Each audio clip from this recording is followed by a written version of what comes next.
جس کی جمع جو ہے وہ ہے ادعیہ۔ ابو ہلال عسکری کا کہنا ہے کہ دعا جو ہے وہ دراصل کسی کام کی انجام دہی کی درخواست ہے، ایک اپلیکیشن ہے، ریکویسٹ ہے انسان کے لیے جو کسی کام کی انجام دے، خواہ وہ کسی مالک کے لیے ہو، قادر کے لیے ہو، خدا کے لیے ہو، غیر خدا کے لیے ہو۔ اس کا معنی و مفہوم و فلسفہ وسیع تر ہے، جو کہ دامن وقت میں غربت نہیں ہے، غربت ہے کہ جس میں میں اس کو مزید جو ہے وہ وسعت نہیں دے سکتا۔ تو دعا جو اصطلاح میں ہے، اصطلاح میں مدعو سے ہے، لفظ مدعو سے، میم دال عین واو مدعو سے ہے۔ جیسے ہم کسی کو دعوت دیتے ہیں، بلاتے ہیں، یا اسے ہم حکم دیتے ہیں کہ وہ آ جائے، مدعو کرتے ہیں، تو اس میں کسی کے انجام دینے کی درخواست ہے۔ لیکن لغت میں ہم کہیں گے کہ کسی کام کی انجام دہی کی درخواست کرنا یا درخواست ہونا، لیکن اصطلاح میں ہے کہ کسی کام کے انجام دینے کی درخواست ہے، یعنی یا وہ کسی اور کی طرف سے وہ حکم یا امر جو ہمارے لیے صادر کیا گیا ہے۔ اب یہاں پہ دو چیزیں ہیں، جو جملہ دعا کا ہے اس میں یا تو وہ امر ہوگا یا پھر نہیں ہوگا، اور کبھی کبھی جو ہے خبری جملے کی صورت میں بھی دعا کا لفظ جو ہے وہ صادر ہوتا ہے، جو کہ دعا اور امر میں فرق ہے۔ اب میں اپنی اس اصطلاح اور لغت کو اب آپ کے سوال کے جواب کے ضمن میں اس کو لے جانا چاہوں گا کہ جو دعا ہے، بعض دفعہ ہم لوگ سمجھتے ہیں کہ شاید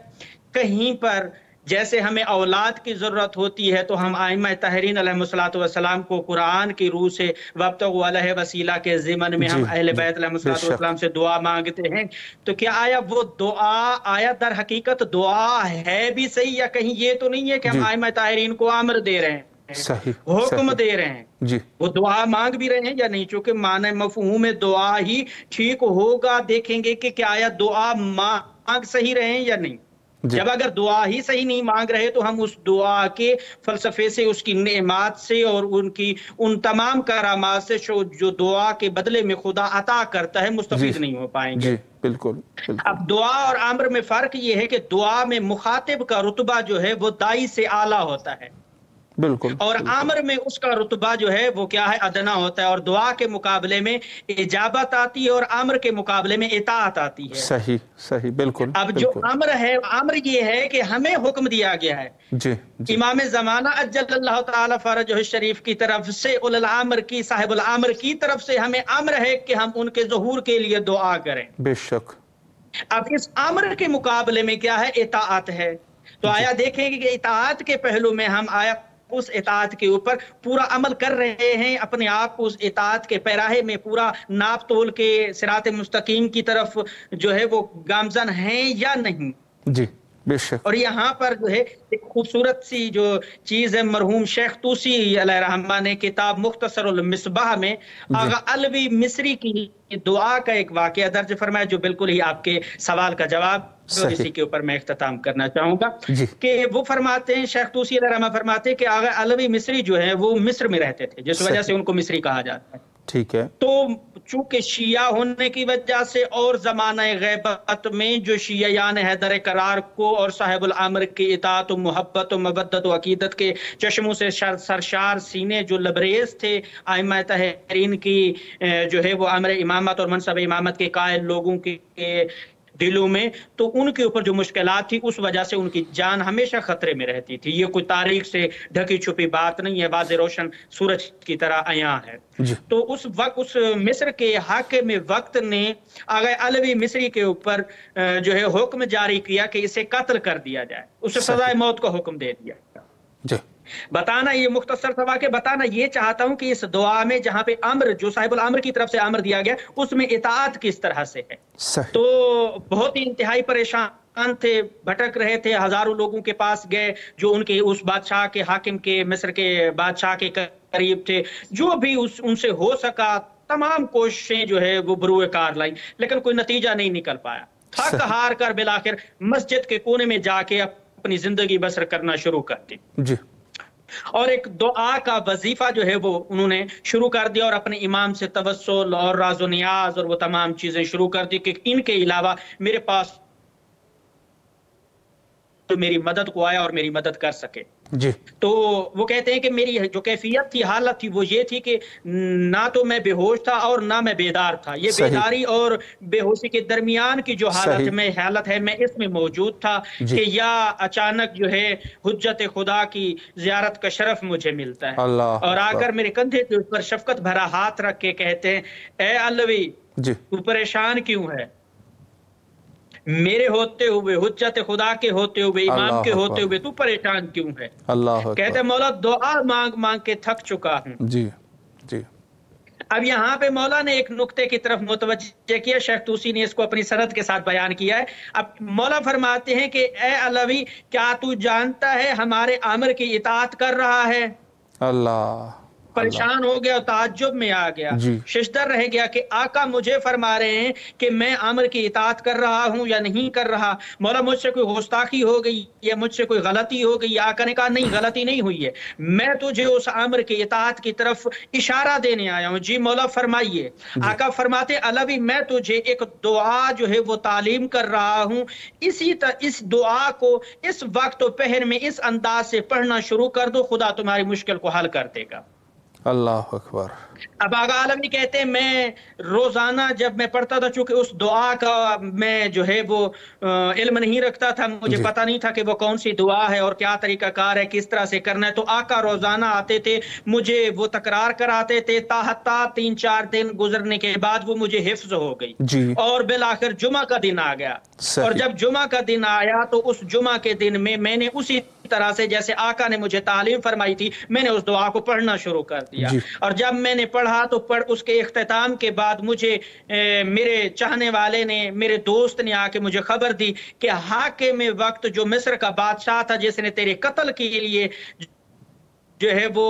حکم صادر کیا تھا، اس خود کا قتل ہو چکا ہے. اللہ. اب وہ تعجب میں آج حیران ہو گیا کہ کیسے ہو سکتا ہے. اب وہ وہاں سے باہر نکلا، چونکہ جس چیز کا اسے ڈر تھا وہ ڈر اور وہ حادثہ اور وہ خطرہ اس کا ٹل چکا تھا. اور وہ دربار میں جیسے ہی پہنچا تو انہوں نے پوری تحقیق کرنا شروع کر دی اور تمام چیزیں معلوم کرنے کے بعد 1-2 چیزیں پوچھی، کہا کب فوت ہوا ہے، کس وقت میں فوت ہوا ہے، کہاں پہ فوت ہوا ہے. تو وہ تمام چیزیں اور تمام مراحل سے جب اس کو آگاہ کیا گیا اور وہ وقت بتایا گیا تو آغا علوی مصری یہ جملہ تحریر کرتے ہیں جو آغا طوسی نے کتاب مختصر المصباح میں لکھا ہے کہ آغا علوی فرماتے ہیں جیسے ہی میری دعا کے آخری کلمات کے ختم ہونے کا جو وقت تھا اسی وقت میں ہی اس کا قتل ہوا تھا. اللہ اکبر. اللہ اکبر. اور اس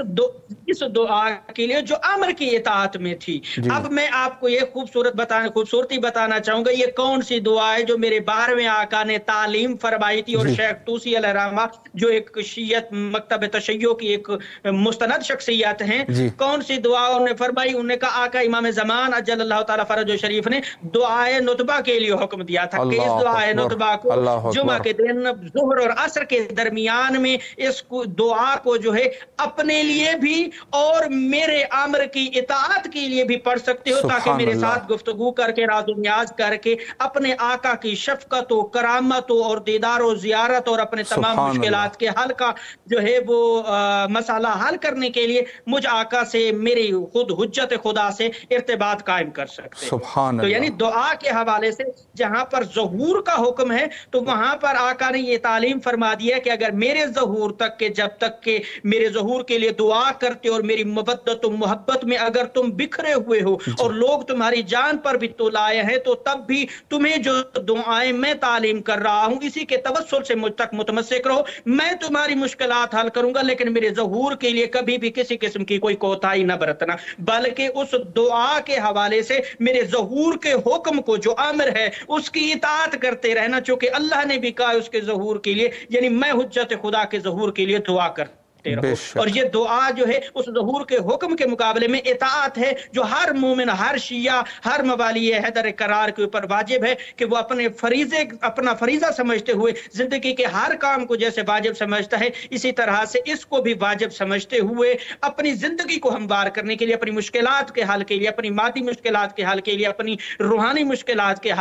حل کے لیے دعائے ظہور امام زمان اجل اللہ تعالیٰ فرجہ شریف کی تلاوت جو ہے وہ کرتا رہے تاکہ وہ اپنے راہ مستقیم کے ساتھ بالکل حجت خدا سے متمسک ہو سکے۔ بے شک قبلہ، بہت خوبصورت طریقے سے آپ نے وضاحت فرمائی، اور خود دعائے ندبہ جس کی بڑی فضیلت ہے۔ ایک سوال میں یہاں پر یہ کرنا چاہوں گا کہ ایک تو دعائے ندبہ ہے کہ جو زمانہ غیبت میں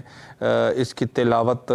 کرنے کا جو ہے وہ حکم ہے، اور ایسی کوئی اور دعائیں بھی ہے کہ جن کو آپ تجویز فرمانا چاہے یا روایات میں ہو یا علماء کرام نے بتائی ہو جو حضرت کے ظہور کے ساتھ ان کا ربط ہے، اس پر بھی اگر ایک وضاحت فرمائیں۔ جی بالکل، جو آپ کے سوال کے ضمن میں اس طرح سے دعائیں تو واقعاً جو ہے بہت زیادہ ہیں، لیکن اصل جو ہے یہاں پہ میں جو ہے آج اپنی تمام ملت اسلامیہ کو بھی، چونکہ جن کا نقطہ اور آپ کے سوال کے جواب میں جن کی تفسیر میں بیان کرنے لگا ہوں، اس شخصیت کا ذکر کرنا آج کے دن میں بہت ہی ہم سے جو ہے وہ اخلاقی تقاضا رکھتا ہے کہ ہم ان ہستی کا ضرور ذکر کریں، اور ملت اسلامیہ کی خدمت میں اور تمام علماء کی خدمت میں حضرت آیت اللہ حجت الاسلام والمسلمین علامہ مفسر قرآن شیخ محسن علی نجفی صاحب قبلہ جو اس دنیا سے رحلت فرما کے خدا درجات بلند فرمائے اور انہیں کروٹ کروٹ جنت نصیب فرمائے، جو کہ ملت کا ایسا عظیم تحفہ اللہ نے ہمیں ان کی علمی صورت میں ہمیں عطا کیا تھا، جو کہ ملت ان کا کسی بھی صورت میں جبران نہیں کر سکتی۔ ایسی ہستیاں جو ہے وہ زمانے کو کبھی کبھی قسمت سے، اور یہ مکتب تشیع کی قسمت ہے کہ جو ہمیں شیخ محسن علی نجفی صاحب قبلہ کی صورت میں ہمیں اور دین کی خدمت اور امام زمانہ کے رستے کو ہموار کرنے والی شخصیت کی صورت میں ہمیں جو ہے وہ ملی تھی۔ اور ان کی تفسیر کے حوالے سے میں یہ ان کے اصال ثواب کے لیے ان کی خدمت میں ہدیہ پیش کرنے کے لیے، چونکہ آج کے دن میں ان کا جو ہے تشییع جنازہ اور تمام معاملات ہیں، تو میں چاہوں گا میں اس اپنی طلبگی کو ملوز خاطر رکھتے ہوئے کہ میں ان کی خدمت میں یہ تحفہ آج کے دن ان کی خدمت میں بھی پیش کر سکوں، اور ان کے اس علمی استفادے سے اپنے مومنین تک بھی ان کے کلمات جو ہے وہ پہنچا سکوں، تاکہ صحیح معنوں سے وہ استفادہ کر سکیں۔ تو خود جو ہے شیخ محسن نجفی صاحب فرماتے ہیں کہ ویسے تو جو دعا ہے نا، جتنی بھی دعائیں دعا کا تو ویسے ایک فلسفہ، ایک جو کرائٹیریا وہ بہت ہی وسیع ہے، جو کہ ہم اسے کسی بھی اسی کم سمے میں ہم بیان ہی نہیں کر سکتے۔ ویسے یہ ایک سادہ جملہ ہے۔ اب آغا محسن نجفی صاحب فرماتے ہیں کہ جو ایک ظہور کے لیے جو یہ جملہ ہے نا کہ ظہور کے لیے دعا کرو، یا کون سی دعائیں ہیں جو ظہور کے لیے کی جانی چاہیے، یا کون سی دعائیں ہیں جو پڑھی جانی چاہیے، تو یہاں پر آغا محسن نجفی فرماتے کہ لفظ ظہور جو ہے وہ اپنے اندر کتنا ایک خوبصورت وسیع تر معنی چھپا کے رکھا ہوا ہے۔ خود لفظ ظہور کے اندر دعا کا جو معنی ہے وہ اتنا وسیع اور اتنے خوبصورت معنی ہے کہ انسان کا جو سمندر تفکر ہے وہ اصلاً سمٹ ہی نہیں سکتا۔ خدا نے اس کو اتنا وسیع اور بے قرار بنایا ہے۔ اب یہ کہ ظہور کے لیے دعا کرو، آگا کا خوبصورت جملہ کہ وہ فرماتے ہیں کہ ظہور کے لیے دعا کرو کہ آپ کا اپنا ظہور ہو جائے۔ اللہ اکبر، اللہ اکبر، سبحان اللہ۔ میں اس کو کس طرح سے تطبیق کر سکوں، چونکہ خود وہ مفسر قرآن ہے جنہوں نے آیا امام زمان علیہ السلام کی شان میں جو قرآن میں آیات نازل ہوئی ہیں ان کی تفسیر میں یہ جملہ انہوں نے فرمایا ہے کہ دعا ظہور کے لیے دعا کرو کہ آپ کا اپنا ظہور ہو جائے۔ بے شک، اب اس کی میں تھوڑی سی، تاکہ مومنین کو مشکل نہ ہو، اس کو تھوڑا سا مختصراً میں مطرح کروں گا تاکہ واضح ہو جائے۔ جب انسان اپنے مہربان امام کے لیے دعا کر رہا ہے تو آگے فرماتی کہ جب انسان پروردگار کو کہتے ہیں پروردگار اپنی حجت کو ہمارے درمیان جلد بھیج دے تاکہ ہم تیری عبادت کر سکیں، تجھ سے عشق کرنا سیکھ جائیں،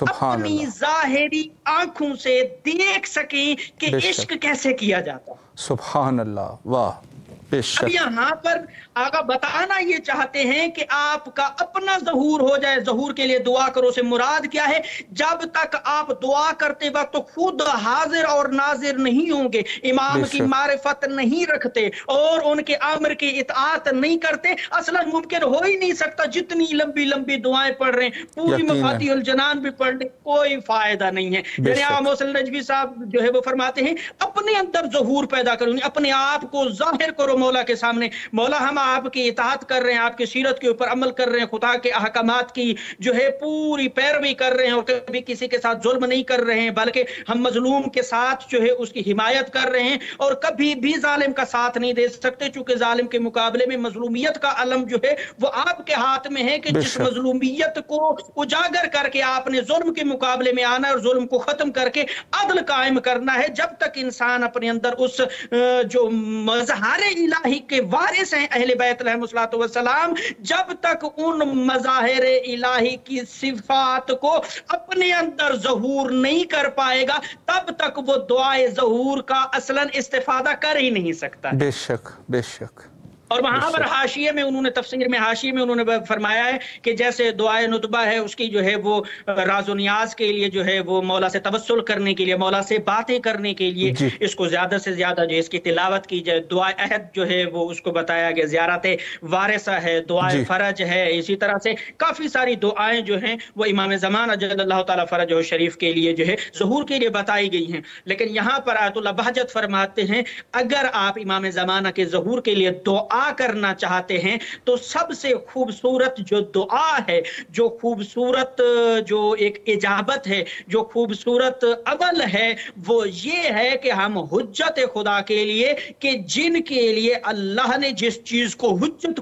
قرار دیا ہے وہ ہے قرآن، قرآن کے ساتھ متمسک ہو کر اطاعت الہی کی پیروی کرتے ہوئے، تمام اوامر الہی کو ملحوظ خاطر رکھتے ہوئے، اپنے راہ مستقیم کو الہی راہ قرار دے کر اس پر ایک لمحے کے لیے بھی اپنے قدم کو نہ ڈگمگانے دینے کا عزم، ارادہ، استقامت کو قائم رکھتے ہوئے جو دعا تم مانگو گے وہ دعا تمہاری بخشش اور تمہاری نجات کا ذریعہ قرار پائے گی۔ بے شک بے شک۔ قبلہ بہت ہی اپنے امام سے متمسک ہو سکتے ہیں اور ان دعاؤں سے استفادہ کر سکتے ہیں، اور وہ دعا جس میں راز و نیاز ہے ہم امام زمانہ علیہ السلام کے قریب ہو سکتے ہیں۔ اور چونکہ خود امام زمانہ علیہ السلام کی حدیث صادق آل محمد علیہ السلام فرماتے ہیں کہ امام زمانہ کے لیے دعا کرنا، امام خود حجت خدا کے قریب کرنا تو گویا وہ ایک الگ چیپٹر ہے، لیکن اس امام کے قریب ہونے کا ذریعہ اصلی ہے کہ خدا کے قریب ہونا اصل مقصود ہے، جو کہ یعنی خدا کو پہچاننا، یعنی امام کو پہچاننا، خدا کو پہچاننا، اور خدا کو جو پہچان جائے تو یعنی اس نے گویا معرفت کے تمام ان وادیوں کو طے کرنا شروع کر دیا ہے جہاں پر اسے امامت کے منصب امامت کا لطف بھی آتا ہے، اطاعت امامت کا لطف بھی آتا ہے، اطاعت خدا کا لطف بھی آتا ہے، اطاعت نبوت کا لطف بھی آتا ہے، اطاعت قرآنی کا لطف بھی آتا ہے، اطاعت روحانی کا لطف بھی اسے آتا ہے، اطاعت جسمانی کا لطف بھی اسے آتا ہے، اطاعت تمام ان اطاعت کے پیراہوں کو وہ ایسے سرور اور لذت اور محبت اور سکون کے ساتھ، چاشنی کے ساتھ محسوس کرتا ہے اور شکر ادا کرتا ہے کہ اے اللہ اتنا عظیم اور میٹھی نعمت امامت جیسی تو نے ہمیں عطا کی ہے۔ سبحان اللہ سبحان اللہ۔ شکریہ قبلہ، اللہ آپ کے توفیقات خیر میں اضافہ فرمائے۔ یقیناً مطالب جو ہے وہ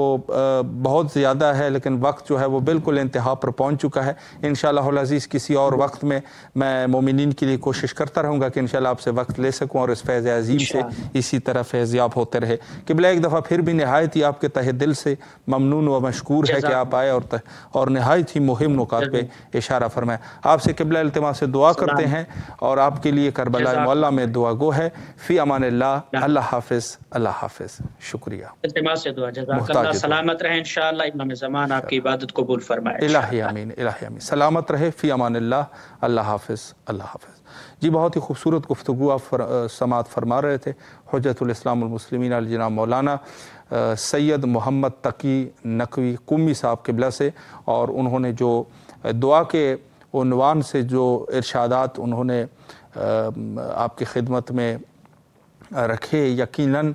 تمام کے تمام جو بھی مطالب تھے نہایت ہی خوبصورت اور اس دور کی ضرورت ہے، اور ضرورت ہے کہ ہم جو ہے وہ اپنے وقت کے امام کے لیے دعا کریں، ان کے ظہور کے لیے، اور انشاءاللہ العظیم ان کے اعوان اور انصار میں شامل ہو سکے۔ وقت ہمارا انتہا پر ہے اور آخر میں حجت خدا کے ظہور کے لیے مل کے دعا کرتے ہیں، اللہم عجل لولیک الفرج۔